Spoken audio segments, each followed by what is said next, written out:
je ne suis pas du tout coiffé. Et alors André Picon.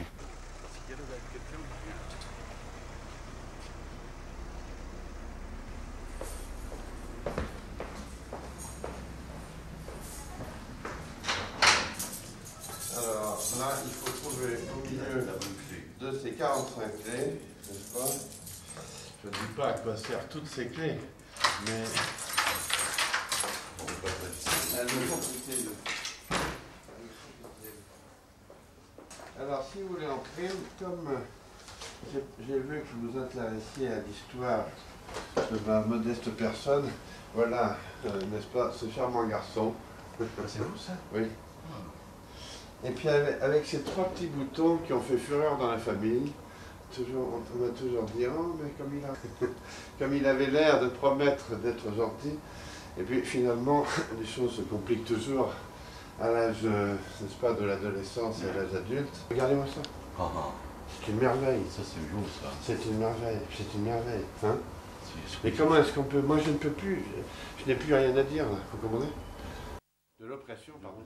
De l'oppression des choses non dites, c'est-à-dire on voit, alors c'est seulement pour ça que je me suis beaucoup intéressé à la douleur en tant que rhumatologue. J'ai vu arriver beaucoup de malades avec leur attaché-caisse ou avec un style parfaitement, etc. Et puis disant j'ai mal. C'est-à-dire derrière mal, c'est pas bien. C'est ça, il y a la douleur en fait physique, puis il y a tout le retentissement en termes de handicap. Mais il y a beaucoup plus que j'ai mal, il y a souvent vraiment je suis mal. Et si vous écrivez à quelqu'un qui a perdu un être cher, vous lui dites je sais que vous avez eu la douleur de perdre ou j'ai eu la douleur de perdre. Donc le mot dans le langage courant est utilisé soit en termes de douleur plutôt à retentissement, à résonance physique, et dans d'autres cas, résonance psychologique et morale. Un peu traité de névropathe, comment? Ouais. Névropathe, nous sommes tous, hein, moi je vous le dis tout de suite. Bon, on a tous, heureusement, c'est mettre cerveau sur notre corps perché. Alors la petite réglette, vous savez, qu'on présente aux malades ou aux gens, elle est utile. Mais c'est quand même le malade qui choisit à quel niveau il a mal. Il faut manifestement l'écouter. Alors souvent on dit l'écouter. Alors je vais là-bas, on dit oui, vous êtes très sympathique, c'est pour faire un peu de romantisme ou un peu de psychologie, etc. Non. D'abord, et d'un point de vue sécuritaire, écouter la douleur d'un malade, douleur chronique et douleur aiguë bien sûr, c'est peut-être le sauver, au contraire, le laisser mourir ou mal l'aiguiller avec une maladie mortelle. Combien de temps est-ce que vous laissez le malade raconter sa symptomatologie sans l'interrompre? Et la réponse est 18 secondes. Moi, pour moi, l'écoute, elle a vraiment une pleine signification, à la fois dans le domaine du somatique, de l'organique, et dans le domaine du psychique, du relationnel, de l'émotionnel. Moi j'ai dirigé le service d'urgence médicale de Saint-Étienne pendant presque 4 ans, et de multiplier les examens, etc., dont certains sont utiles. Je ne suis pas contre les examens, mais ça, les examens, autrefois on les appelait examens complémentaires. Je crois qu'ils doivent rester complémentaires, même avec leur plus grand mérite. Et les mêmes qui disent on ne m'a pas écouté, ils viennent en disant j'ai mal à la tête, mais ils disent je veux mon scanner. Donc bonjour madame, bon, et alors, alors votre sceptique c'est où? Et alors là, j'ai un petit artifice que m'a enseigné un de mes maîtres, que j'aime beaucoup, le professeur Lejeune, je ne sais pas s'il pourra venir. Chaque fois qu'il y a une certaine ambiguïté sur justement, alors soit que le malade avance son diagnostic comme s'il était établi et certain, soit qu'il parle de douleur assez diffuse ou un peu erratique, etc. Où est-ce que, montrez-moi avec un seul doigt, où est-ce que vous avez le plus mal? J'étais interne à Lyon, je suis venu à Saint-Étienne en 1945. Je suis d'origine parisienne, pas toujours recommandable de dire ça, mais enfin, bon, on va dire que j'ai soutenu à Lyon ma thèse qui a été la première thèse sans toge de l'histoire de la faculté de médecine de Lyon. C'était en juillet 68, donc justement à Saint-Étienne, on me dit, alors on m'a dit, mais écoutez, vous pourriez être nommé à Saint-Étienne, mais à ce moment-là, en thérapeutique. Bon. Oui. Alors thérapeutique, qu'est-ce que ça veut dire? Bon. Le professeur de gastroentérologie, il fait de la thérapeutique. Le chirurgien, il fait de la thérapeutique. Le professeur de pneumologie, de cardiologie, il ne fait pas que le diagnostic, il fait la thérapeutique. Alors, thérapeutique, c'est en fait une discipline universitaire qui, en appui sur les disciplines qu'on appelle cliniques, et surtout quelque chose qui est un peu l'apprentissage de l'art de prescrire et de l'art de décider, ceci pour les étudiants. Le jeu, n'est-ce pas, est de voir un petit peu l'envers du décor, mais ça ne surprendra pas grand monde que je n'ai pas de cravate aujourd'hui. C'est une question piège. Quand on se présente, on peut toujours dire « je me sens l'envoyé, sinon de Dieu », et sans se prendre pour Jeanne d'Arc, pour laquelle je ne ressemble pas directement. On peut toujours dire il y a de la prétention, il y a de l'orgueil, il y a de la vanité, en disant je vais être doyen, ça va être quelque chose d'extraordinaire. C'est pas facile, hein, croyez-moi, d'être doyen, d'autant que je l'ai été quand même dans une jeune faculté. On est tous sensibles aux encouragements, et je crois que sinon on ne pourrait pas faire grand-chose. Mais vraiment, je n'étais pas du tout parti pour être un doyen de faculté, et ça me paraissait un personnage. La conférence des doyens me paraissait une institution à laquelle... Après, je me sentais indignant, mais enfin un peu inaccessible. Bon. Mais c'est vrai que la conjoncture a fait que, devant ces difficultés, bon, pas mal de gens m'ont fait confiance en me disant, bah écoute, essaye d'y aller. Mais beaucoup, ces grands débats, et en particulier sur l'avenir de la fac, etc., c'était formidable. C'est vrai, je me suis mis dans la peau peut-être du type qui allait essayer de gagner la bataille du maintien de la faculté de médecine à Saint-Étienne, de sa structuration et de la construction. Bon, finalement, ça a été le cas.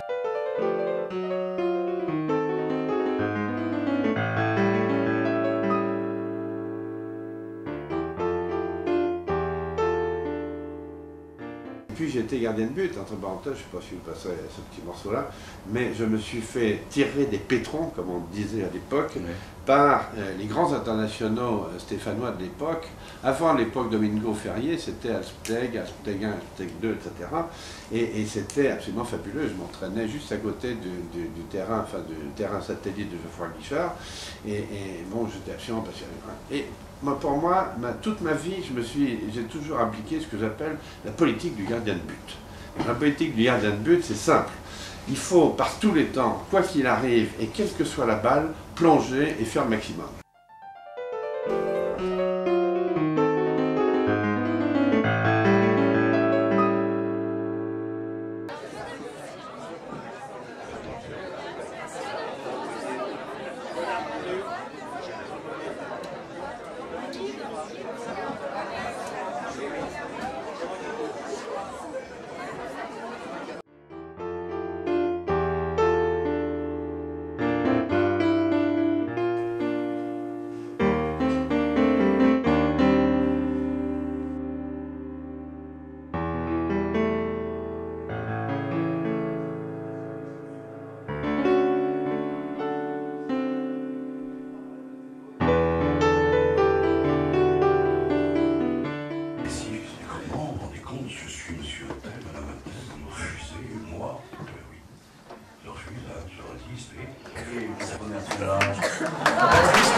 On va s'asseoir tous les deux, c'est moins protocolaire. Ça va, vous êtes bien? Oui, ça va. Alors on va vous donner un petit micro, vous allez prendre, qui est là. On va même le brancher. J'aimerais bien un parasol, mais c'est pas utile. Non, c'est pas la peine. Ou alors pour vous abriter vous-même. Bien, alors j'ai appris à faire de la planche à voile, là, ça va vite avoir. Non, parce que quand on vous voit comme ça, apparemment, on se dit tiens, c'est tout sauf un sportif. Du tout. Alors ça, je proteste, je immédiatement parce que oui, j'ai un léger surpoids, quelques-uns l'ont pu le tester, mais malgré tout, je peux faire de la planche à voile. Et alors, quelque chose qui marche mieux que la planche à voile, c'est effectivement ce qu'on appelle le hobby cat, c'est-à-dire des catamarans. Et là, alors, effectivement, le surpoids joue un rôle tout à fait positif. Mais la planche à voile, c'est quelque chose d'extraordinaire. J'adore la navigation, et la vie est une navigation. Vous êtes aussi un homme de mer? Ah, bien sûr. C'est un petit peu aussi l'explication d'une partie de la barbe. Disons que j'allègue qu'une partie de la famille est née dans la région en Bretagne et aux confins de Normandie. Enfin, on a beaucoup navigué en Bretagne Nord, avec une de mes sœurs qui Et pourquoi vous n'allez pas jusqu'au bout de la barbe? Pourquoi seulement la barbe et pas le reste là? Oui, alors là, ça c'est... Pourquoi c'est vite? Franchement, je ne sais pas pourquoi. Ah, d'accord. Là, je n'ai pas d'explication à vous donner. Et personne dans cette salle pourrait nous donner explication. Il faut bien comprendre que la barbe, pour quelqu'un qui fait quand même une carrière hospitalo-universitaire, Oui. ça pose quelques problèmes. C'est le problème de la rentrée, en particulier d'après le mois d'août. Après le mois d'août, les poils ont poussé, ils sont généralement d'ailleurs enduits de sel, et à ce moment-là se pose le moment douloureux de savoir à quel niveau on ratiboise. Bon. Oui. Alors peut-être que dans l'évitement de la moustache, c'était aussi une façon de dire, écoutez, regardez, je fais quand même un petit effort par là, je me rase. Bon. Mais j'imagine qu'à la, que ce soit à Bellevue ou la faculté, quand même, il y a des gens qui doivent dire c'est un peu long quand même. Non? Oui. D'ailleurs, c'est un peu plus long que d'autres années. De la médecine. Un petit peu plus long que d'autres années. Mais ça vous arrive de tailler de temps? Ah, bien sûr. Bon, on va pas passer. Très régulièrement. On va passer la soirée. Oui, très bien. Mais enfin, alors, quand je vous ai demandé, je vous voir, j'ai dit voilà, c'est votre soirée. Et qu'est-ce que vous voulez entendre comme texte? Je vous entends comme musique.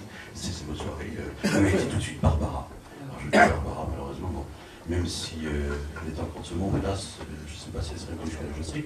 Par contre, Colette de Lille, qui est une stéphanoise, qui est une interprète, accompagnée par Serge Corsini à l'accordéon, qui l'accompagne depuis un certain temps.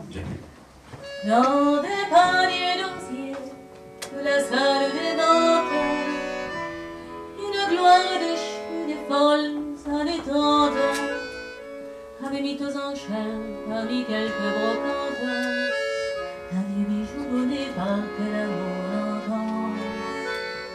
Elle était là, figée, superbe et déchirante, ses mains qui se nouaient, des nouettes tremblantes, des mains belles encore, déformées des doigts nus, comme sont nus parfois les arbres en novembre. Comme tous les matins dans la salle des ventes, on est une fois fiévreuse et impatiente, ceux qui pour quelques sous achètent pour les vendre les trésors fabuleux d'un passé qui n'est plus. Dans ce vieux lit cassé en bois défaillissante, de nombreuses relations ont rêvé à s'attendre. Les choses ont leur secret, les choses ont leur légende, mais les choses nous parlent si nous savons entendre. Le manteau se leva dans la salle des ventes, une fois puis deux fois, alors dans le silence, elle cria, je prends, je rachète tout ça, ce que vous vendez là, c'est mon passé à moi. C'était trop tard déjà dans la salle des ventes, le marteau tomba sur sa voix suppliante. Je le vis s'en aller parmi quelques brocantes, le dernier souvenir de son amour d'antan. Dans des paliers d'osier de la salle des ventes, une gloire déchue pleurait ses années 30. Elle revoyait soudain défiler son passé, défiler son passé, défiler son passé. Car venait de surgir du fond de sa mémoire, du fond de sa mémoire, un visage oublié, une image chérie, du fond de sa mémoire, son seul amour de femme, son seul amour de femme. À 4 heures sorties de la salle des ventes, croissant quelques billets dans ses mains tremblantes, croissant quelques billets du bout de ses doigts nus, quelques billets froissés pour un amour perdu. À 4 heures sorties de la salle des ventes, je la vis s'éloigner, courbée, déchirante.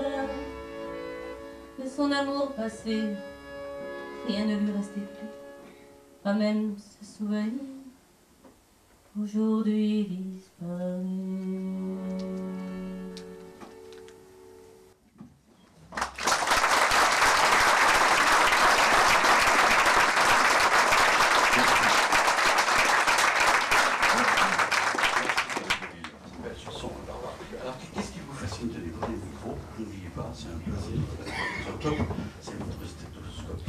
Oui.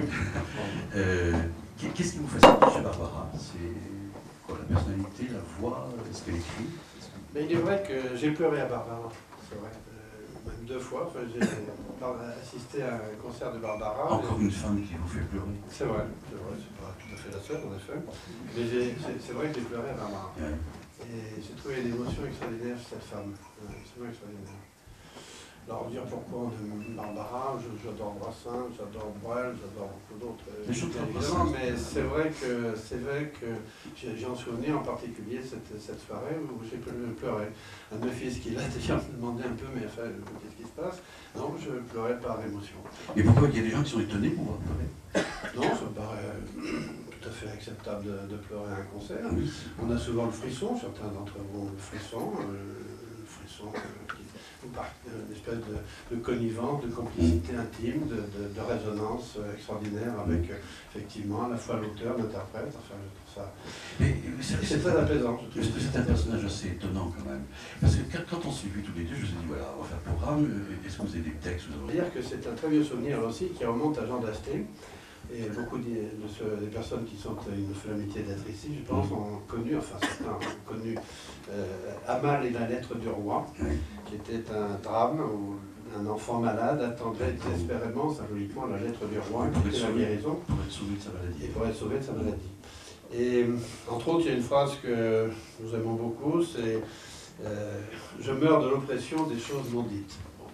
Alors dans ce monde dit de communication, avec Internet, avec des communications ultra rapides, avec des modalités de connexion, mais souvent très stéréotypées, avec des canaux un peu monolithiques, eh bien finalement, est-ce que ça nous ramène aussi à la douleur? Vous avez évoqué tout à l'heure la question des 18 secondes, ça correspond à un travail de médecins canadiens qui, en toute honnêteté, il faut d'ailleurs...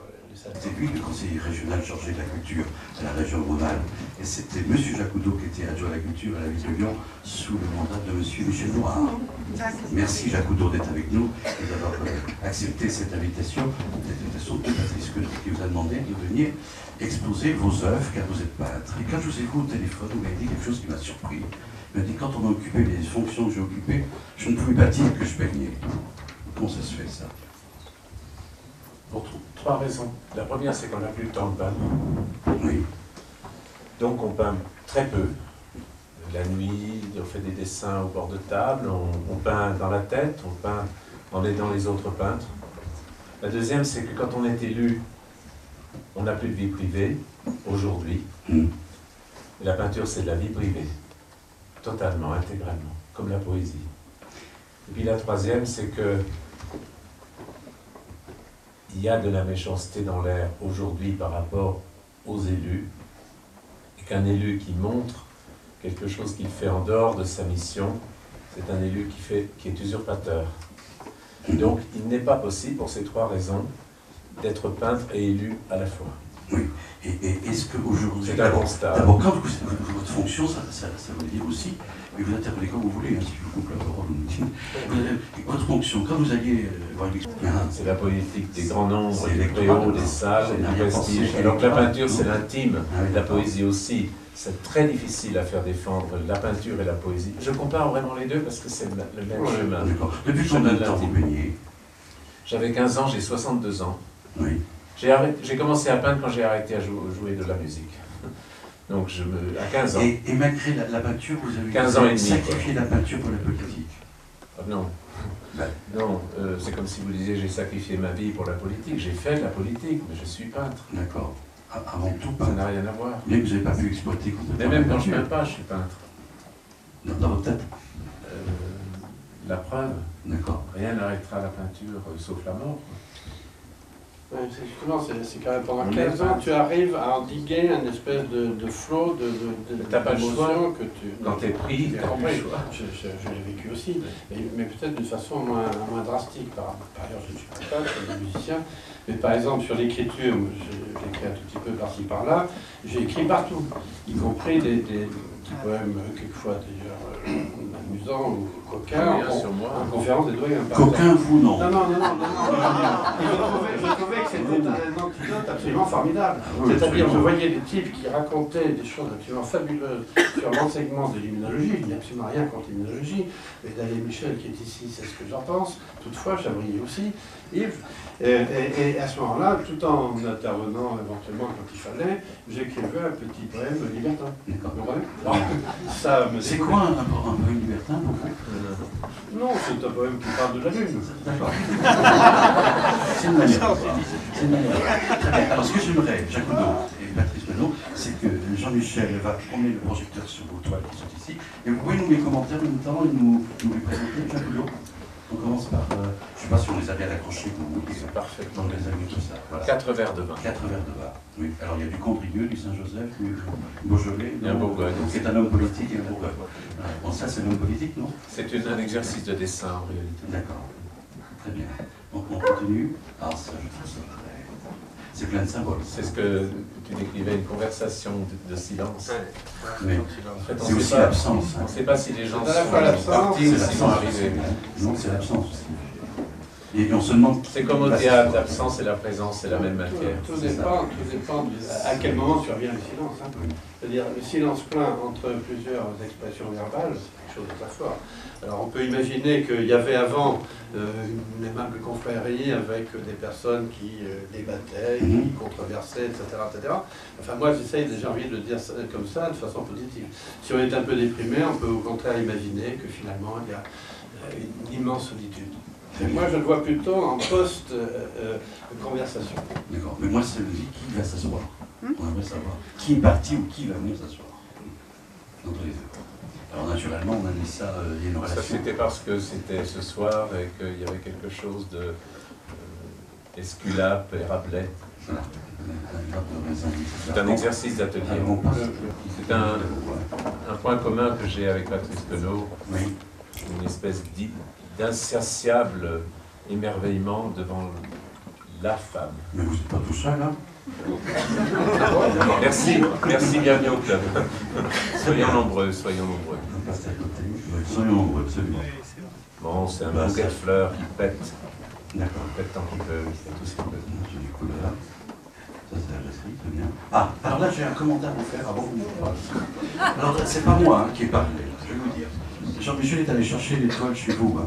Donc il les a ramenées, puis quand on les a installées ce matin, il m'a dit, tu vois, il n'a pas mis toute la tête de la femme, la partie du cerveau est partie, donc c'est une vraie femme.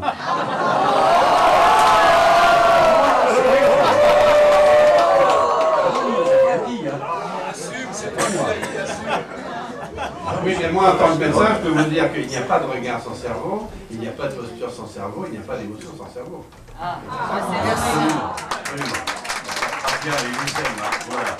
Et à Je côté, voudrais quand même dire quelque chose sur alors, ce collant noir. oui, Pour répondre à Jean-Michel, Oui. c'est une femme qui est un nu non déshabillé, Oui, mais qui va ou qui a, bon, Oui. déshabillé, qui a une montre, oui. Il y a besoin de qui est attirante Oui. et qui peut avoir l'honneur de perdre la tête. Ah, parce que vous faites des choses comme ça. C'est une réponse à Jean-Michel. D'accord.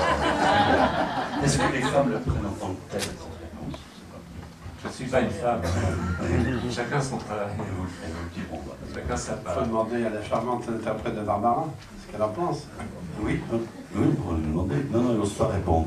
Bien, on passe à côté. Alors là, expliquez-moi, c'est rare, c'est très très très rare. Pourquoi les pins s'attaquent au chat? Je crois que le chat est ce qu'il y a de plus beau avant l'homme et la femme. Peut-être avant le cheval. C'est peut-être l'animal le plus perfectionné de la création. Je suis fasciné par les chats, point à la ligne. Alors celui-là, il est tellement à l'affût qu'il en disparaît. Il était comme ça dans mon jardin. D'accord. Très bien. Et puis il y a un autre entrée qu'on a mis là, mais c'est un peu difficile à dire. Qui est donc le. C'est un contre-jour. Un contre-jour, une femme en contre-jour. Voilà. Très bien. Beaucoup de talent, Jacques Oudot, merci. On vous applaudit.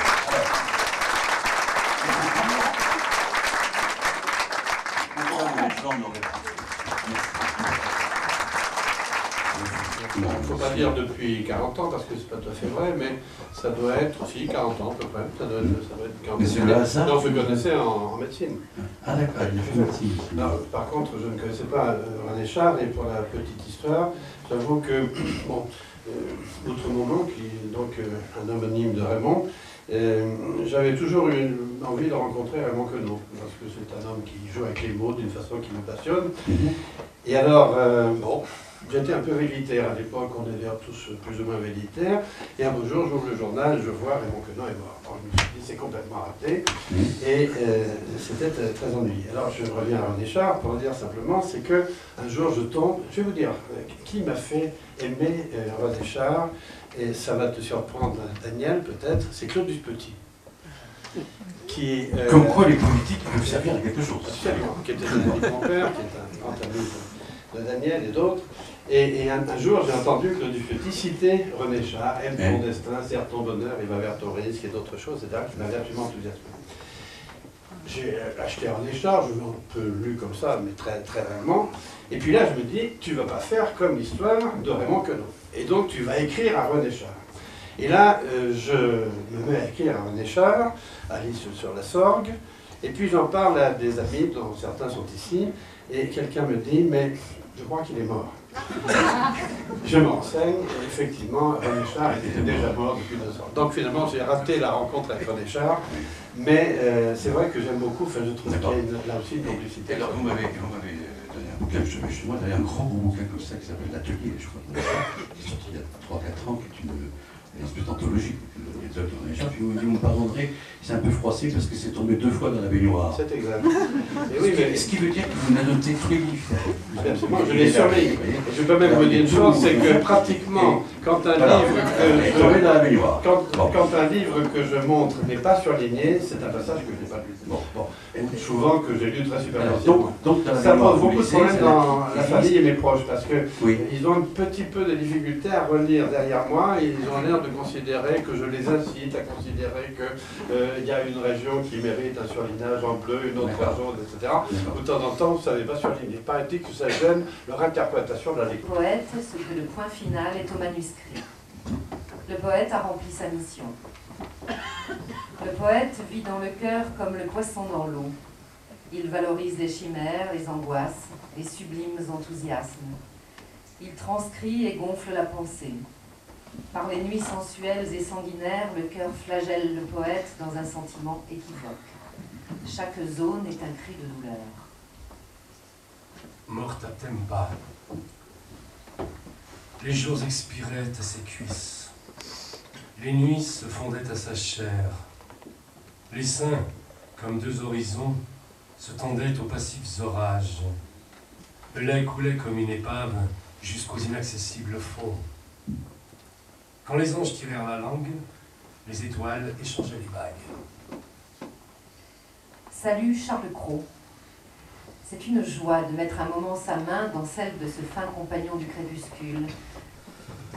Il ne faudrait pas aimer les hommes pour leur être d'un réel secours. Seulement désirer rendre meilleure telle expression de leur regard lorsqu'ils se posent sur plus appauvris qu'eux.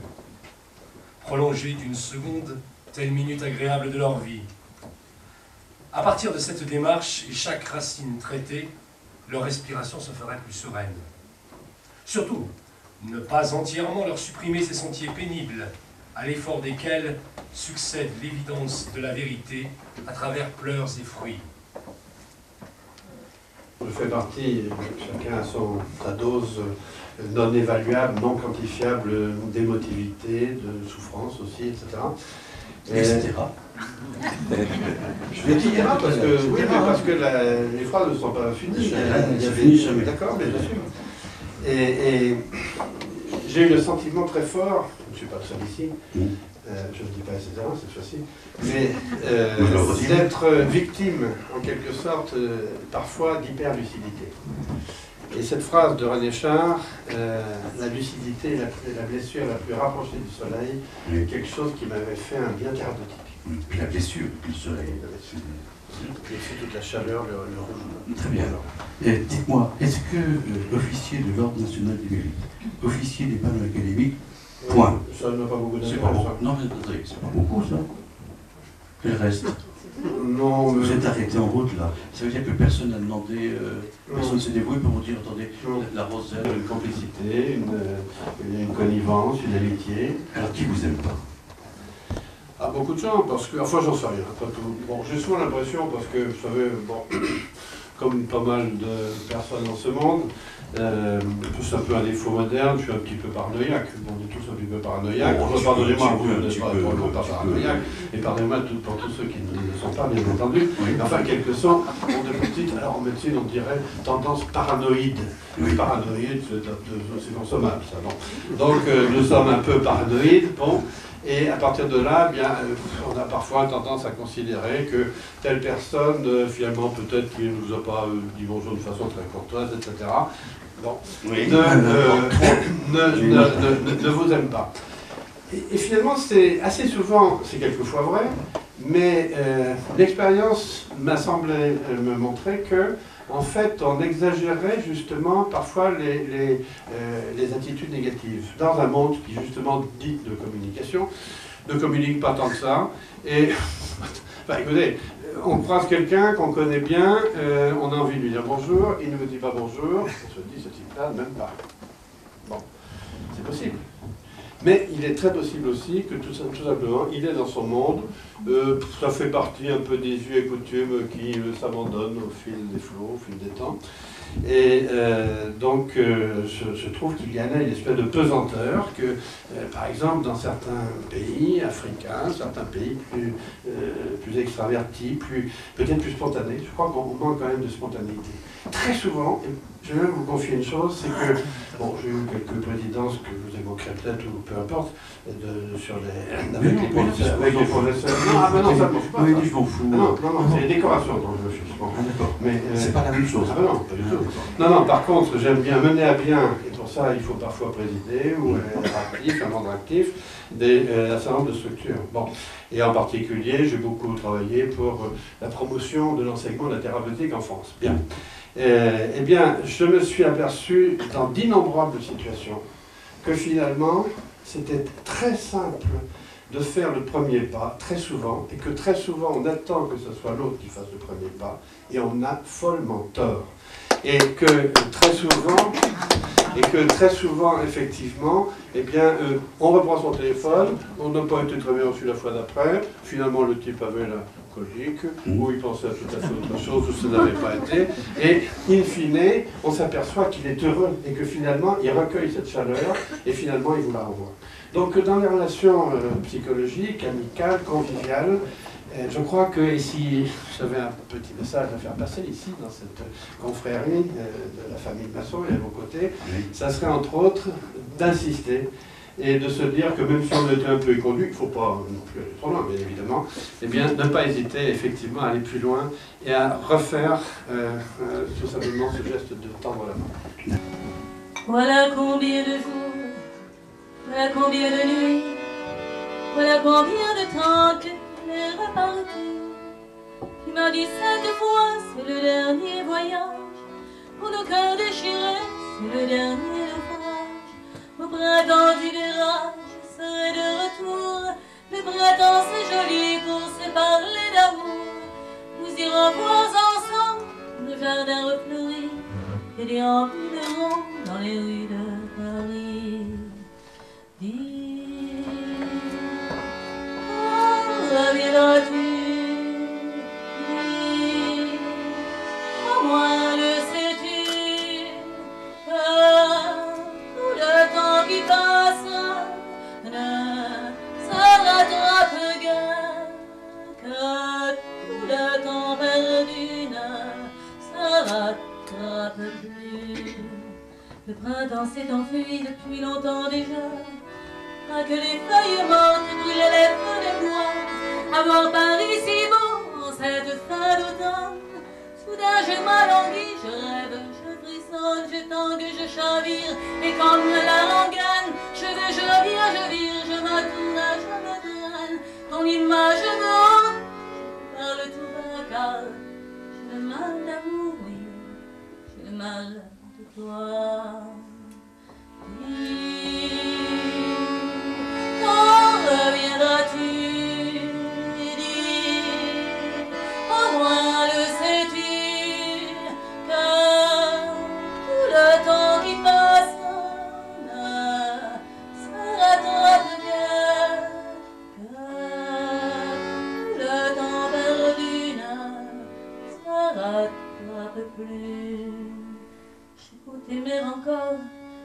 t'aimer toujours.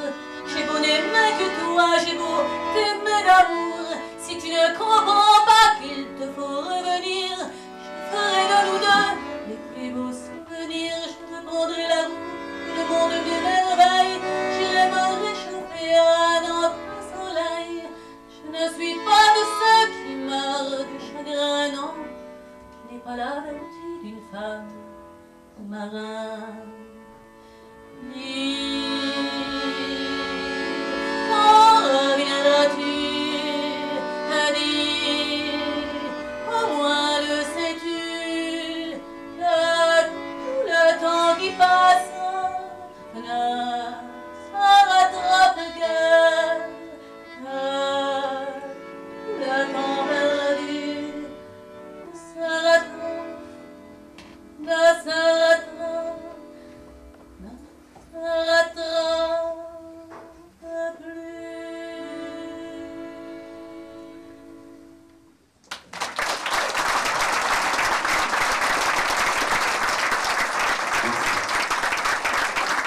C'est un constat, M. Bourgier, c'est pas compliqué. Non, vous allez voir, on va parler de douleur et de médecine.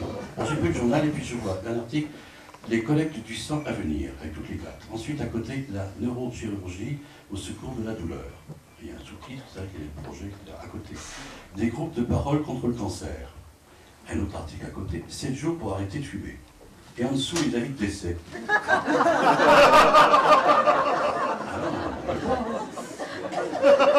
Donc tout ça, c'est pour qu'on arrive à parler de la douleur. Non mais, je ne l'ai pas inventé, hein. C'est le journal d'aujourd'hui.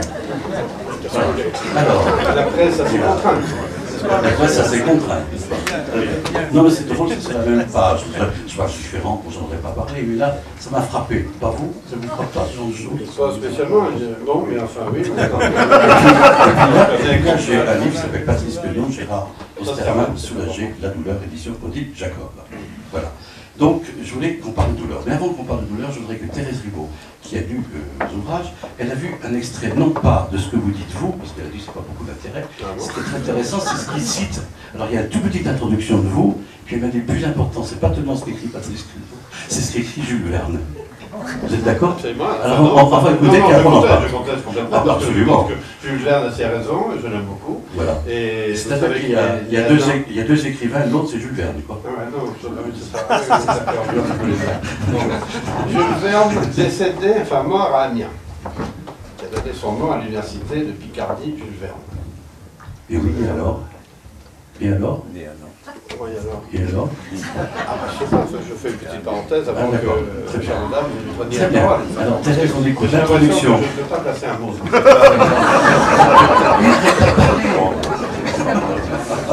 On écoute.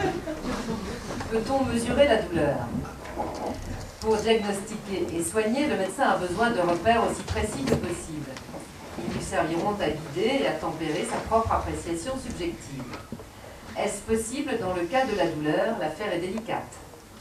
Si on la transforme en simple objet technique, on est conduit à méconnaître gravement la réalité de la souffrance physique et morale de celui qui l'exprime. Mais à l'inverse, ce serait une erreur d'affirmer qu'il n'y ait pas lieu d'essayer de l'objectiver, car c'est précisément cette évaluation qui permet d'orienter le traitement antalgique et d'apprécier son efficacité, tout en aidant le malade lui-même à mieux suivre l'évolution de ses douleurs. Alors, prends s'il le faut, docteur, les ailes de Mercure, pour m'apporter plutôt ton baume précieux. Le moment est venu de faire la piqûre qui, de ce lit d'enfer, m'enlève vers les cieux. Merci, docteur, merci. Qu'importe si la cure maintenant se prolonge en des jours ennuyeux. Le divin baume est là, si divin qu'Épicure aurait dû l'inventer pour l'usage des dieux. Je le sens qui circule en moi, qui me pénètre, de l'esprit et du corps, ineffable bien-être, c'est le calme absolu dans la sérénité. Ah, perce-moi 100 fois de ton aiguille fine, et je te bénirai 100 fois, sainte morphine, dont Esculape eût fait une divinité. Jules Verne. Voilà, merci.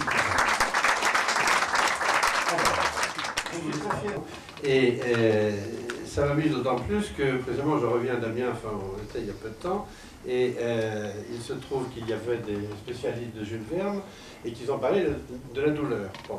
Alors j'ai dit, mais attendez, est-ce que vous allez seulement faire référence à Jules Verne? Tout le monde m'a dit, mais enfin, comment Jules Verne n'a jamais écrit sur la douleur?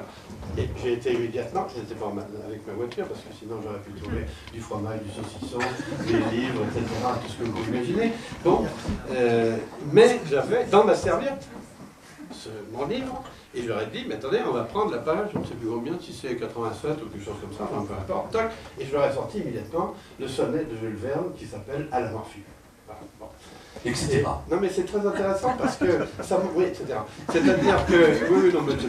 Parce que non, je veux dire qu'il y a une suite après, il y a d'autres pages, etc. Oui, il y a une suite. Mais pour ce qui est de Jules Verne, alors par contre, je lance un appel à la salle. Je connais la date de naissance et de mort de Jules Verne, qui est en effet né à Nantes et mort à Amiens. Après avoir été, mon cher Daniel, mesdames et messieurs les politiques, conseiller municipal d'Amiens, c'est lui qui a fabriqué le théâtre, cette espèce de je ne sais plus comment ça s'appelle, mais enfin très chouette. Théâtre, non, une espèce de théâtre octogonal qui est absolument superbe. Oui. Et à partir de là, je ne sais pas d'où est tiré malheureusement ce sonnet. Je sais comment je l'ai récupéré, mais je ne sais pas à quel type d'œuvre il appartient. Enfin bref. Vous savez qu'il y a une rubrique dans le journal, une revue qui s'appelle Lire. C'est vrai, bon. À la fin. Et il y a des gens qui cherchent des textes comme ça. Bon. Donc on peut trouver ça. Faire taire la mer. Sans faire en l'air et sans s'en faire, sans fil de fer et sans faire part, cette fille de l'air a l'air de faire, a l'art de faire taire la mer. Frénésie africaine. Petit tambour à main, droit venu du Zambèze, ou tambour à deux pots du nord du Sahara, tam-tam, talking drums, la nuit sénégalaise, Chris d'onomatopée et du voile de Lara. Tambours pleins ou fendus, tambours à cheville, destinés à forger l'autorité des rois. Balafons incurvés pour la transe des filles. L'Afrique a son mystère, sa frénésie, sa loi. Le grand tambour sacré des tribus Yakuba, des têtes ennemies rythme et sonne le glas. Et, de leurs ossements décorés çà et là, les Wasikulu jouent la mandika kora. Un tramway vert, berbère. Un tramway vert, berbère, à crémaillère, coiffé d'un chapeau noir, oblique, panoramique, au ruban blanc et as de pique, la pendante à son fil électrique s'avançait, lunatique, conduit d'une main sûre née leste par une noire aztèque, offrant aussi devant passants aux érectiles décevants, car débandant les dents ébranlicotants, de nénés nus et noirs, piqués d'un repère rouge et fier, hallucinant et irrestant. Moralité, car il y en a une.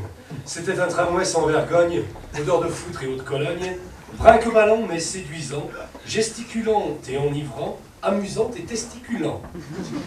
Funiculaire à l'air lunaire et fier de son allure vipère tentaculaire. À l'air d'un repère de paires testiculaires, les deux font la paire et la paire.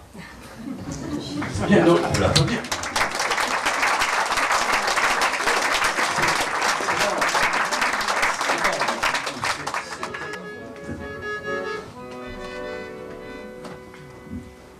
Je te téléphone près du métro Rome, Paris sous la pluie menace et m'ennuie. La scène est plus grise que la tamise, ce ciel brouillard me fout le cafard. Paris pleut toujours sur le Luxembourg et d'autres jardins pour parler d'amour. Et la tour de Pise, mais je préfère Venise. Viens fais tes bagages, on part en voyage. Je te donne rendez-vous à la gare de Lyon, sous la dent d'horloge, tu sais, près du portillon. Nous prenons le train pour Capri-la-Belle, pour Capri-la-Belle avant la saison. Et viens voir l'Italie, comme dans les chansons, et voir les fontaines, viens voir les pigeons. Viens me dire que je t'aime, comme tous ceux qui s'aiment, à Capri-la-Belle en toute saison. Paris, mon Paris, au revoir et merci. Si au téléphone j'y suis pour personne, je vais dorer ma peau dans les palichots, je vais m'ensoleiller près des gondoliers. Juste à l'aube grise, demain c'est Venise. Chante de Baccarole, j'irai en gondole. J'irai sans soupir au pont des soupirs pour parler d'amour à voix de velours. Taxi, emmenez-moi à la gare de Lyon. J'ai rendez-vous près du Panthéon. Je vais prendre le train pour Capri-la-Belle. Pour Capri-la-Belle dans la saison. Passant par Vérone, derrière les créneaux. J'irai du fantôme au pont Roméo. J'irai dire je t'aime à celui que j'aime.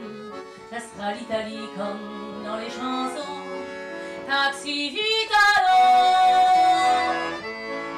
à la gare de Lyon.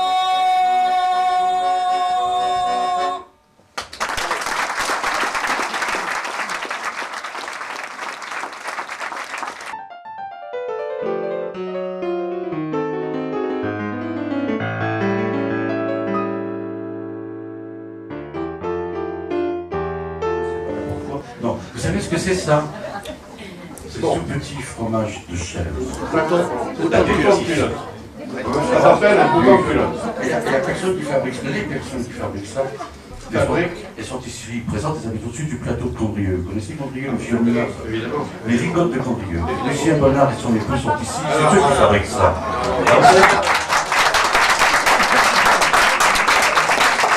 On dit que dans vos poches, vous avez toujours des cacahuètes et du fromage de chèvre au cas où vous mangeriez un an quelque part. Après, ils vous montrent quelque chose.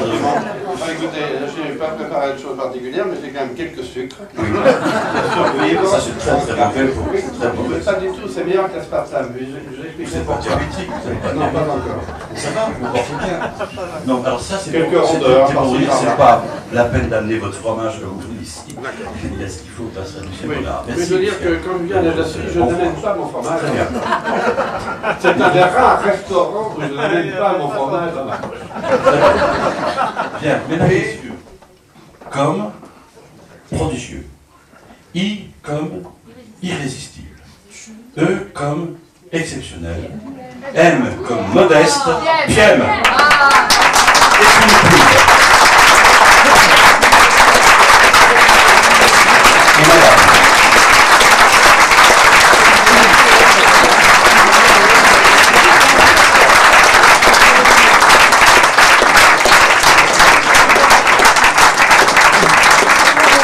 C'est le grand amour.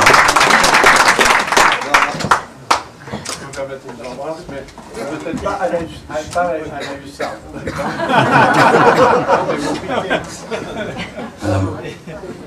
Pourquoi Piem? Il y a bien une raison. Alors j'aimerais bien que vous me disiez comment vous connaissez Piem et qu'est-ce que vous êtes en train de préparer. Moi je crois que c'était fini, c'était prêt, m'emballer, etc. Non, vous en êtes où de votre projet? Alors d'abord, comment vous vous êtes rencontrés et puis où en est votre projet dont on va parler avec Piem? Premièrement, Piem est mon psychanalyste. Je vous remercie d'être un psychothérapeute, en tout cas extrêmement actif, parce que quand j'ai une souffrance profonde... Je me suis même autorisé de temps en temps à vous couper la parole. Je ne suis pas tout seul. Hein. C'est absolument renversant. On ne sait pas tout le monde. C'est absolument renversant. Alors qu'est-ce qu'il faut dire? En quelques mots. Je reprends dans votre quel rencontre. chapitre, peu importe. Oui. Alors, effectivement, j'ai lu Les Mordus font du ski, Les Mordus dévalent la pente, Les Mordus sont plus forts que les parents, etc., etc. Et puis, dans une tentative, n'est-ce pas, d'écrire quelques perceptions de la médecine à plusieurs reprises, enfin, j'étais un de vos aficionados depuis très longtemps, et un beau jour, j'ai vu un dessin absolument fabuleux, surréaliste. La parole est terminée. Ça fait rien, je continue. Votre intervention est très justifiée, mais comme M. Marchais, je continue. Et absolument. Et ce dessin représentait des ronds, simplement des ronds, et en fait c'était la migraine. Et je me suis dit, voilà un homme qui peut-être a une migraine, mais en tout cas, il a tout compris. J'ai appris après coup qu'il était stéphanois, j'aurais dû le savoir plus tôt, et donc j'ai cherché à rencontrer Piem. J'ai évité de faire comme Raymond Queneau et comme avec et j'ai eu la chance de ne pas être velléitaire. Tu peux encore parler 15 secondes? J'ai été heureux de cette rencontre. Voilà. Bien. Je notais. Alors, Je sens Et que le problème, je deviendrai- c'était que c'était réciproque. Alors, je vous ai écouté quand même, tout à l'heure. Ah bon. Et j'ai pris quelques notes pour qu'on déblaye déjà tout ce que j'ai Oui. entendu sur, T'as eu le temps. sur lequel j'ai des choses à Tu as dire. eu le temps de Donc, l'écouter. Queneau, je vous ai appelé monsieur au début. Après, je vous ai appelé professeur. Je me suis permis de vous appeler cher ami. Et à partir d'aujourd'hui, je vous appelle Patrice. Vous avez dit différentes choses qui m'ont plu. Vous avez dit par exemple que le mouvement incite à l'écriture. Et ça, je peux dire que c'est vrai. Malheureusement, vous écrivez dans l'avion au moment où il fait des loopings. Déjà que votre écriture est illisible. C'est pas possible. Et il écrit en double à Paris et en Touraine où nous habitons. Donc actuellement, nous avons une abondance de courriers fabuleux, car chaque fois, c'est une qualité chez vous, mais ça prend du temps, chaque fois, il faut remettre le terrain, la chose sur le terrain parce que vous m'avez apporté quelque chose de très grand, c'est-à-dire penser que le métier que je faisais n'est pas un métier totalement inutile. Dernièrement, et parallèlement à notre activité, à laquelle je crois beaucoup, je soutiens une bataille que mène l'hôpital de Strasbourg contre le diabète. Et hier matin, un journaliste local m'a passé un coup de fil pour me dire « Mais pourquoi vous vous occupez du diabète ?» Comme si mon métier, mon activité me rendait absolument incapable de m'occuper de choses sérieuses. Or, les choses sérieuses, ce sont celles justement dont on s'occupe ensemble, c'est la douleur. J'ai appris à votre contact qu'au début de sa vie, on se bat pour gagner sa vie, et au bout d'un certain temps, on se bat pour ne pas la perdre. Et avec, je trouve que cette formule n'est pas inintéressante. Oui, c'est de lui. Je peux constater que l'accueil ici que j'ai connu avant vous, que je trouve formidable, et je remercie Jean Anderson d'organiser ces réunions. Je vous remercie d'être là. Je nous remercie tous d'avoir de l'ambition dans la culture et l'échange. Et que si il y avait eu un portrait chinois à faire à votre sujet, quel plat Chinois. ça serait le pot-au-feu. Ça tombe bien. J'ai entendu également qu'il fallait lire René Char. C'est très bien, à une époque où on dit plutôt arrête ton char. Ça c'est plus facile, on peut le placer quand même. J'ai appris que vous n'avez pas peur des larmes. Et ça me touche beaucoup. Parce que le monde est fait de rire et de larmes. J'ai appris que vous aimiez beaucoup Barbara. Et j'ai eu la chance de travailler avec elle pendant un certain temps, un mois à Paris, il y a fort longtemps. Et c'était passionnant. J'ai appris que vous n'aviez pas peur des mots, ça je le sais. C'est-à-dire que le dernier mot n'est jamais dit. C'est pour ça que là j'arrête. Et que le livre que nous faisons ensemble sur la douleur, et la douleur à travailler avec vous, je sais ce que c'est. On était à 2 doigts de signer avec un éditeur, à 2 doigts. C'était après 3 ans de travail. On était dans ce bureau depuis un certain temps. C'était pas 3 heures du matin, comme vous disiez tout à l'heure, non, vous aviez d'autres projets pour la nuit, sans doute. Mais il était quand même assez tard. Et j'ai vu qu'à un moment donné, vous vous intéressiez absolument plus à ce que disait cette femme. Donc, qu'on n'allait pas poursuivre le projet avec eux. Et je crois que vous aviez raison. Est-ce que nous avons raison de traiter avec les prochains éditeurs? Alors, voilà. Alors, De quoi s'agit-il dans les grandes lignes? Il s'agit de choses abstraites. oui. Il s'agit de la douleur, Oui. un sujet par nature un petit peu angoissant. Il s'agit de dessin, c'est-à-dire d'une abstraction. On doit traiter par un dessin ce qui ne peut pas se traiter autrement que par la réflexion personnelle. Et c'est là où j'étais très touché que Patrice me fasse appel à moi. Oui. Que grâce à lui, et petit à petit, j'ai compris ce qu'il attendait de moi. Que je ne sais pas ce que donnera le livre dans son ensemble, qu'il espère que l'image fera que ce livre sera grand public, Je suis certain. et que donc, moi aussi j'y crois. Voilà. C'est-à-dire que vous m'avez amené aujourd'hui, quand on me dit vous avez la chance de faire un métier tel que vous le faites, aujourd'hui il se passe tellement de choses, car il paraît qu'il se passe des choses, j'espère d'ailleurs qu'à Belgrade ça va s'arranger. Bon, bien dans le bon sens. Oui. Que- C'est-à-dire qu'il va démissionner? Non, je sais pas qu'on va le... Non. Tuer. Je suis contre la peine de mort, mais pas pour Faut lui. le tuer, Bon. oui. Donc, ça va s'arranger. Faut le tuer, c'est tout. C'est quand même une bonne chose dans les Tous les événements dictateurs doivent être de la assassinés. journée. Oui. Mais que, effectivement, Patrice m'a apporté cette richesse, C'est que si on me dit qu'est-ce que tu fais aujourd'hui, mon pauvre Pierre, qu'est-ce que tu fais, on ne te voit plus, qu'est-ce que tu deviens, eh bien je dis je fais un livre sur la douleur, ça ne fait pas rire tout le monde, bien entendu. Et ça ne fera sans doute pas rire tout le monde, mais si nous réglons ce problème, car c'est ça, les douleurs cachées, les douleurs secrètes, les passions, ce qu'on n'ose pas se dire, le faux semblant, le faire par des dessins, c'était quand même une lourde aventure. Je crois que la répartition, c'est un peu de l'ordre de 80% de dessins et 20% de textes. Que ces textes ont été vus, revus et corrigés, je peux dire que Patrice, il met toute son âme dans cette aventure parce qu'il y croit, et que je crois aussi au dessin, et je ne sais pas si ce mariage fera que eh bien, nous autres pays civilisés qui avons peur de mourir, qui avons peur de la souffrance, eh bien, nous serons capables de voir la souffrance avec un certain œil, une certaine intelligence. Et pour cela, Patrice, je te remercie. Très bien, merci.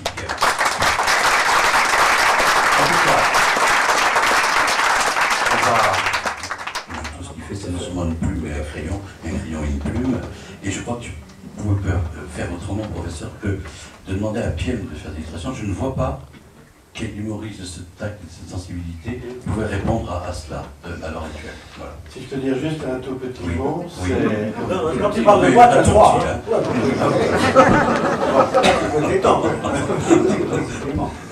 C'est la première fois qu'on se tutoie. Oui, c'est exact.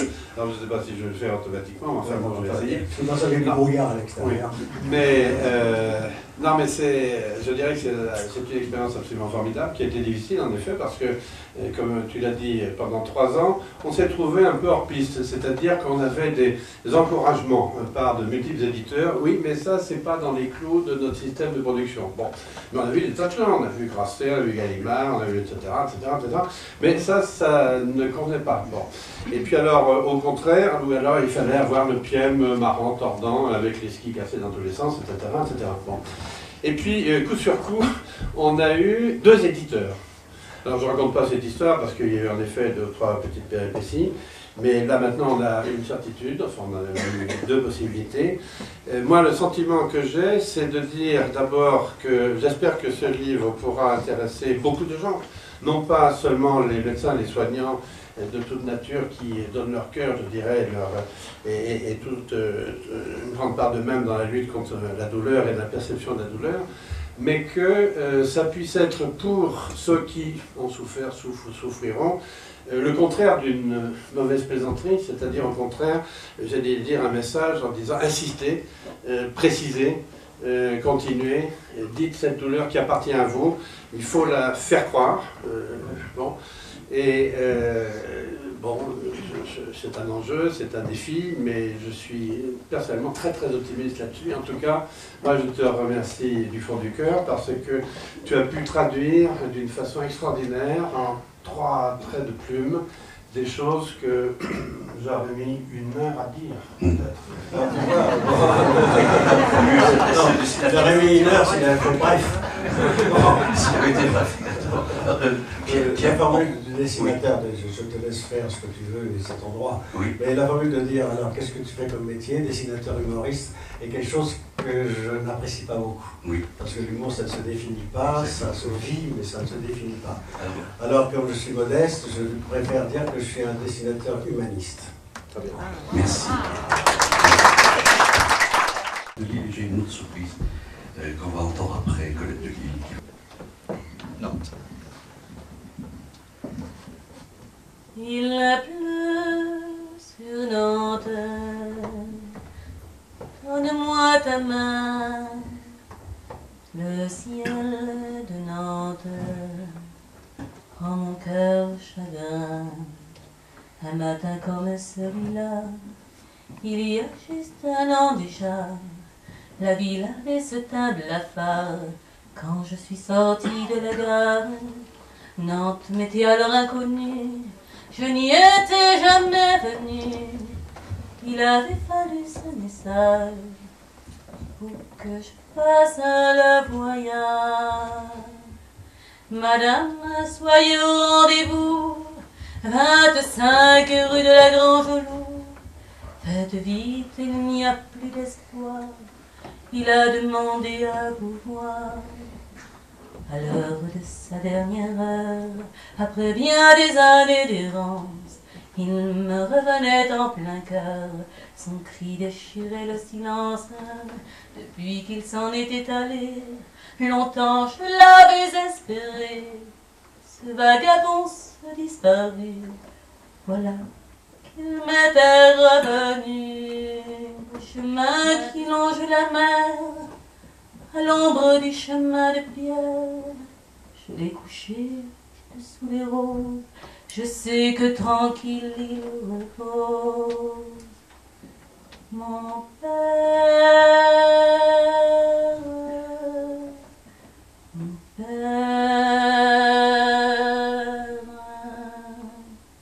il pleut sur Nantes, et je me souviens le ciel de Nantes. En mon cœur chagrin.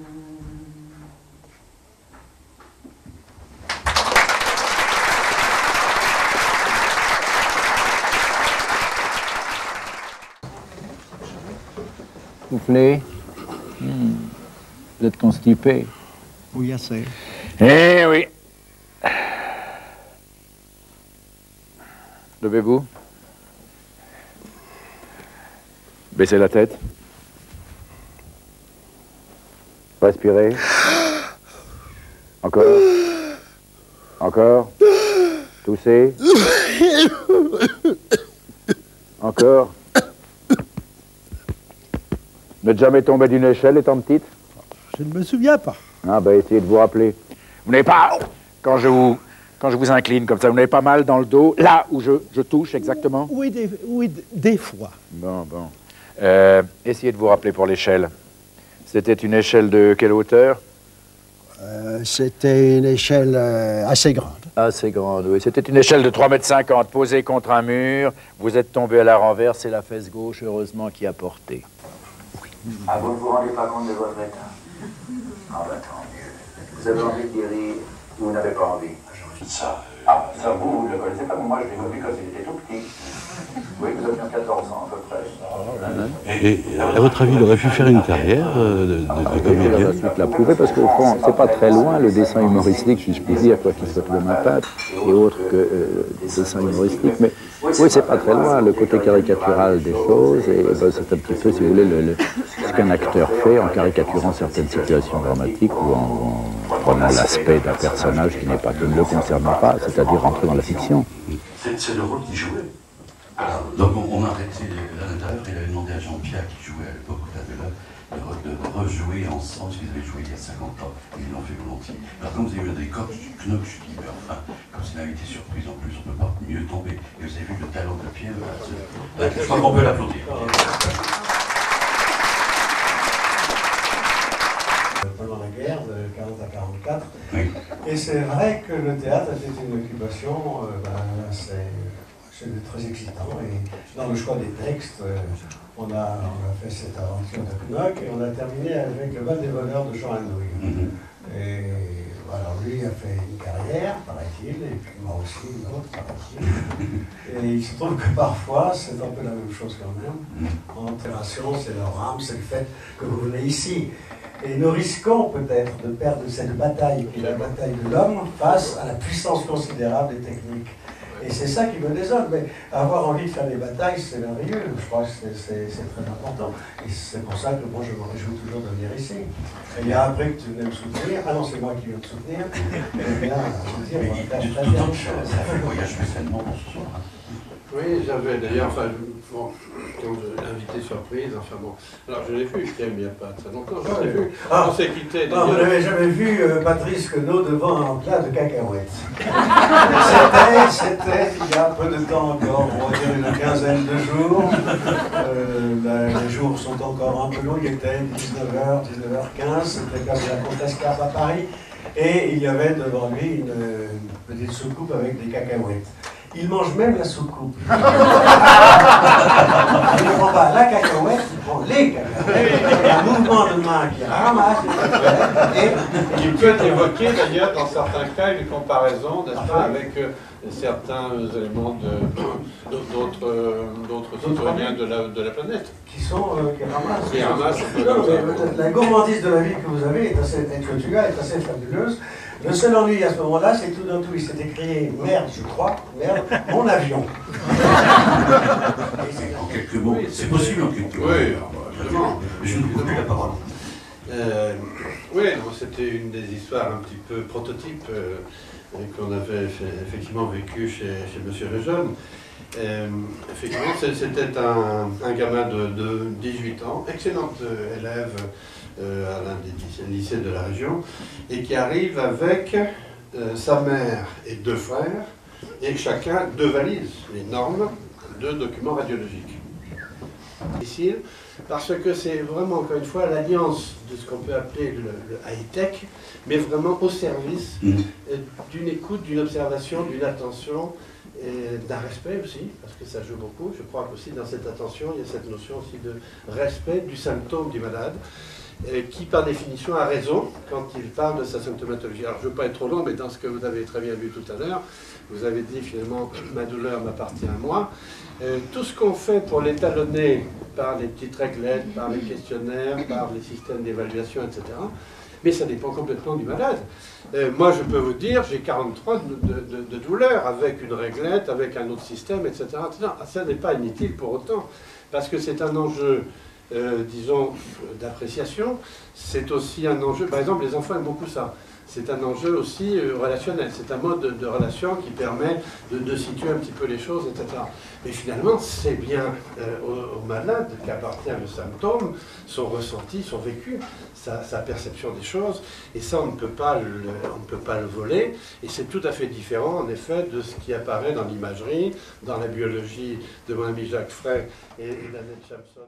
Ils sont malades, qui viennent vous voir, qui vous disent docteur, je viens vous voir parce que j'ai une angine, parce que j'ai ça. Et ils vous donnent la définition de ce qu'ils ont. On se demande pourquoi ils viennent vous voir en fait. Est-ce qu'ils viennent chercher une ordonnance ou quoi? Bon, on peut répondre beaucoup de choses à ça. Disons que je crois qu'on a tous intérêt à essayer de clarifier, je dirais, le débat par une information de qualité. Alors, vous savez, je crois que les médias, vous avez un rôle tout à fait important à jouer au niveau de l'éducation du public, au niveau de l'éducation du citoyen, que nous sommes tous, car croyez-le, on est tous égaux face à la maladie, ou à peu près. Et à partir de là, effectivement, parmi les malentendus, entre guillemets, il y a le fait de se trouver devant, de vouloir amener son propre diagnostic, bon, qui peut être juste, qui peut être faux. Bon, je crois que ça fait partie, là aussi, de la discussion, et si on reprend à zéro et en disant, bon, mais cette angine, vous la ressentez comment, etc., etc. Donc, on en revient toujours à une question de dialogue, de capacité de compréhension, de capacité d'information et aussi d'écoute, quelquefois aussi, bien sûr, d'éducation, enfin, du malade. Et je ne sais pas à quel moment je dois le faire, mais je tiens à dire et à saluer à cet effet l'importance qu'aura été pour moi à Saint-Étienne le fait de pouvoir l'équipe comportant des médecins, je crois, assez extraordinaires, et dont l'un d'entre eux nous a quittés prématurément, Bruno Perpoint, qui était pour moi l'archétype d'un clinicien de très grand talent, sachant allier toute cette compétence sans laquelle il n'y a pas de bonne médecine, parce que le premier principe éthique de la médecine, c'est la compétence, mais simultanément cette capacité d'échange, cette capacité d'écoute, cette capacité d'attention et cette capacité... Est-ce qu'il ne faut pas faire déjà deux années de philo, par exemple, avant de commencer la médecine? Non, ça c'est... Alors mon cher, ça c'est toute la question de la formation. Oui, oui, mon cher. Mon cher. Non, Très cher. Non, mais ça c'est la formation. Bon, il est évident que dans la formation, il faut qu'il y ait une place pour tout ça. Il est évident aussi que c'est pas facile de trouver cette place parce que c'est pas non plus totalement dans l'amphi, dans la salle de cours que ça se passe. Je crois que c'est aussi beaucoup lors du stage hospitalier, au contact du médecin, à la consultation, au contact du médecin généraliste, etc. On pourrait en parler beaucoup. Mais surtout... C'est pour préciser, ce dessin que tu m'as amené à faire, n'est-ce pas? Qu'on nous a volé. Oui, non, mais on nous l'a volé. a volé. C'est dans un amphi. On va les laisser, on va et celui qui est en train de faire la conférence dit, puisqu'il me reste 1 minute, je vais vous parler de l'homme. Voilà, absolument. Dernière heure de dernier cours de dernière année de médecine. Alors ça, je l'ai fait, j'ai fait le gribouillis à la conférence des doyens. Et ensuite, j'ai eu la psychanalyse salutaire. Pierre m'a fait, dès le lendemain, le dessin absolument super. Tellement super, on nous l'a volé. Ce dessin nous a été volé. Bon. Mais enfin, c'était un moine, d'abord. Bon, un peu Bayard sur les bords, ça c'est facile, mais un moine médecin, écrivain, Bayard, un petit peu picoleur, mais ça, mais bon, un petit peu rigote. Mais c'est vrai, mais je crois qu'en particulier avec Rabelais, nous avions la passion des fromages. Et alors, quand on a la passion des fromages, à ce moment-là, on peut passer sur des dissensions politiques, Voilà. on peut tous les divergences. Le fromage est une des conditions essentielles de la à condition d'éliminer le fromage hollandais. On ne dit plus rien. Rabelais, vous savez qu'il est minuit moins 7, on en a encore pour 1 heure. Hein. Je vous dis que vous ne partez pas. Ceux qui partent, je note. Rabelais, Jean Darrow. Gargantua, livre 1, chapitre 8. Comment on habilla Gargantua. Lorsqu'il eut atteint l'âge d'1 an 10 mois, son père ordonna qu'on lui fît des habits à sa livrée, laquelle était blanc et bleu. On y travailla, et bientôt ils furent faits, taillés et cousus à la mode alors en vogue. Sur les anciennes pancartes de la Chambre des comptes de Montsoreau, voici de quelle façon j'ai vu qu'il était vêtu. Pour sa chemise, furent utilisées 900 aunes de toile de Châtellerault et 200 pour les goussets à carreaux qu'on lui mit sous les aisselles. Elle n'était point froncée, car le pli des chemises n'a été inventé que depuis que les lingères, ayant rompu la pointe de leur aiguille, ont commencé à travailler du cul. Pour son pourpoint furent levées 813 aunes de satin blanc. Pour les aiguillettes, 1509 peaux et demi de chien. C'est alors que les gens commencèrent à attacher les choses au pourpoint et non le pourpoint aux choses, car c'est chose contre nature, comme l'a amplement démontré Occam, commentant les exponibles de M. de Haute-Chaussade. Pour ces choses furent levées 1105 aunes et 1/3 d'étoffes de laine blanche, qui furent découpées en forme de colonnes striées crénelées par le derrière, afin qu'il ne s'échauffât pas les reins. Et autant qu'il était nécessaire, on la laissa flotter par l'ouverture de damas bleu. Notez qu'il avait de très belles grecques proportionnées au reste de sa nature. Pour sa braguette, furent levées 16 aunes d'un quartier de ce même drap, dont la forme fut celle d'un arc-boutant. Elle était attachée bien joyeusement à 2 belles boucles d'or que prenaient 2 crochets d'émail, en chacun desquels était enchâssée une grosse émeraude de la grosseur d'une pomme d'orange. Car, ainsi que le disent Orphée et Pline, l'émeraude a vertu érective et réconfortante pour le membre naturel. L'ouverture de la braguette était à la longueur d'une canne, tailladée comme les chausses, avec le damas bleu flottant de même. Mais en voyant la belle broderie de canetille et les agréables entrelacements d'orfèvrerie garnis de fins diamants, de fins rubis, de fines turquoises, de fines émeraudes et perles persanes, vous l'eussiez comparé à une belle corne d'abondance, telle que vous envoyez aux Anticailles et comme celle que Rhea donna aux 2 nymphes, Adrastea et Ida, nourrices de Jupiter. Toujours galante, toujours succulente, toujours verdoyante, toujours fleurissante, toujours fructifiante, pleine d'humeur, pleine de fleurs, pleine de fruits, pleine de toutes délices. Par Dieu, il faisait bon la voir. Mais je vous en parlerai bien davantage dans mon livre de la dignité des braguettes. En tout cas, je vous avertis qu'elle était bien longue et bien ample, au-dedans bien garnie et bien approvisionnée, ne ressemblant en rien aux hypocrites braguettes d'un tas de muguets qui ne sont pleines que devant, au grand dommage du sexe féminin.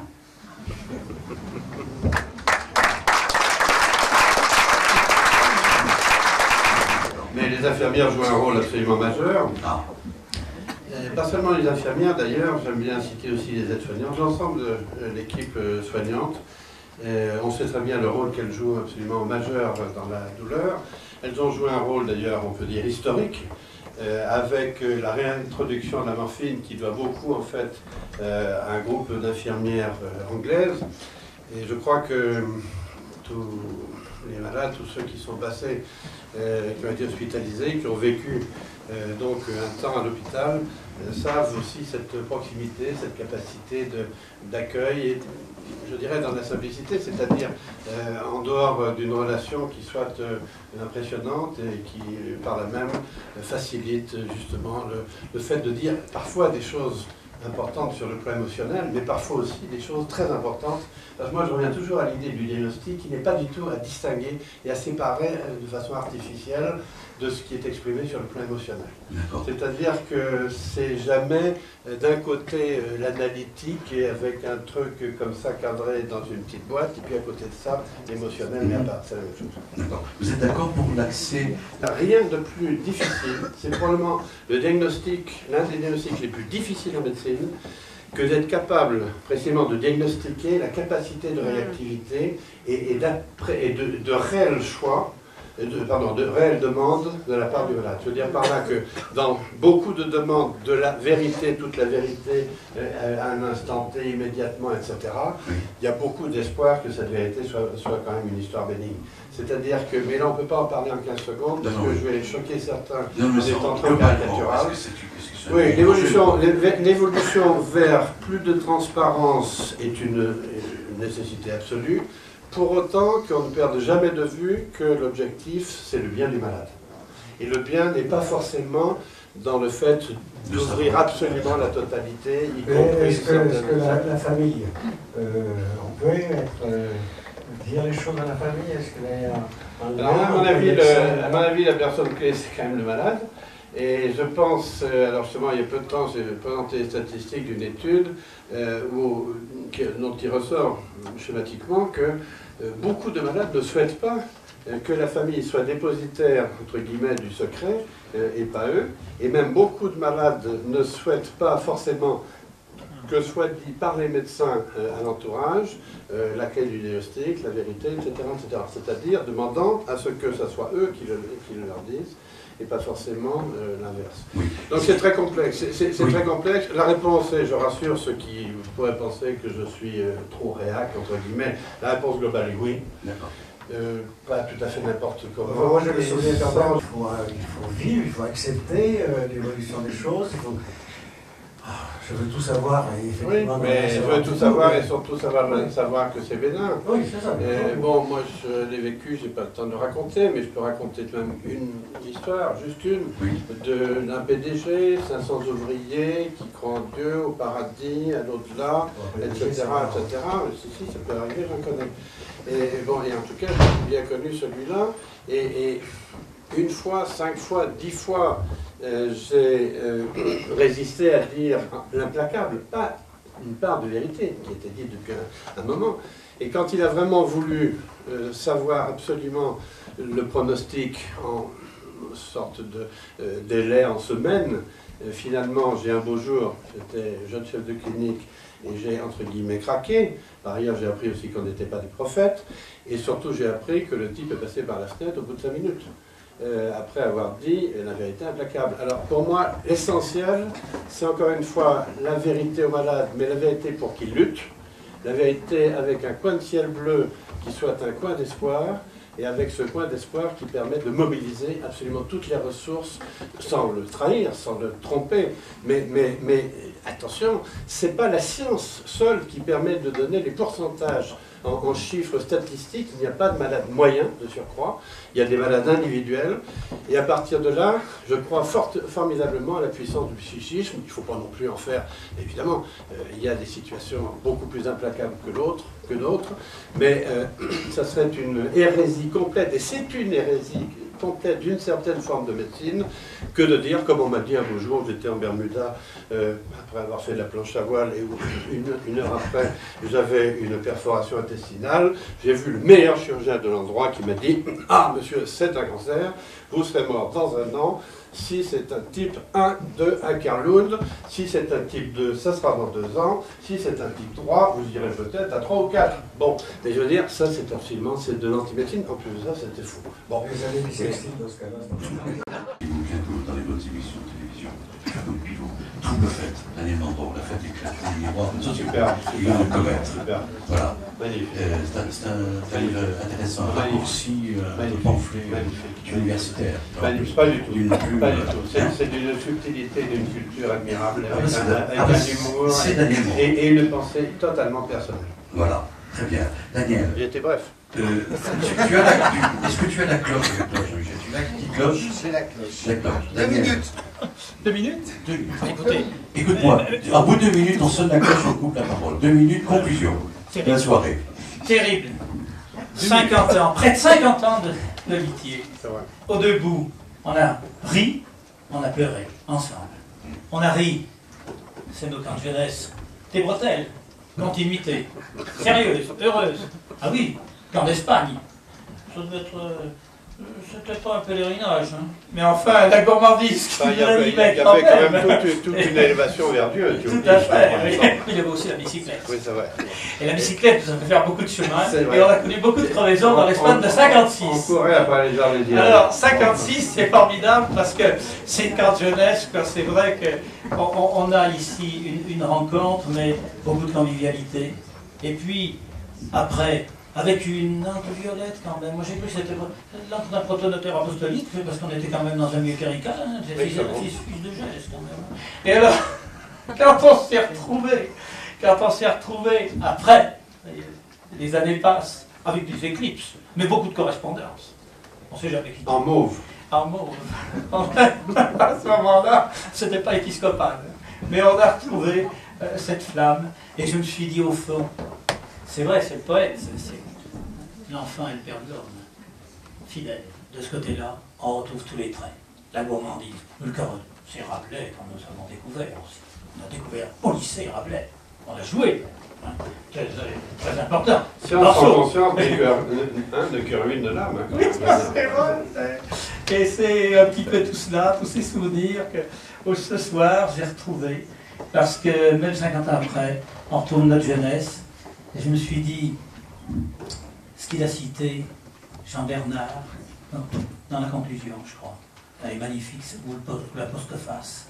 Bah oui, il faut de la biologie, il faut de la biologie moléculaire pour faire de la médecine, mais il faut l'amour du prochain.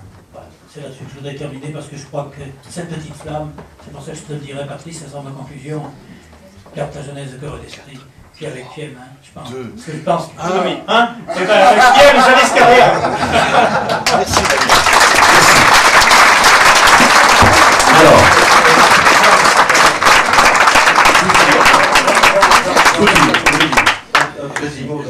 Tout ça est vrai. Oui. Je m'étonne quand même que dans sa jeunesse, ce médecin qui faisait de la bicyclette, avec gourmandise, tu dis encore aujourd'hui, nous avions beaucoup de crevaisons. C'est vrai. Pour un médecin. Merci. Alors, je voudrais vous dire d'abord que...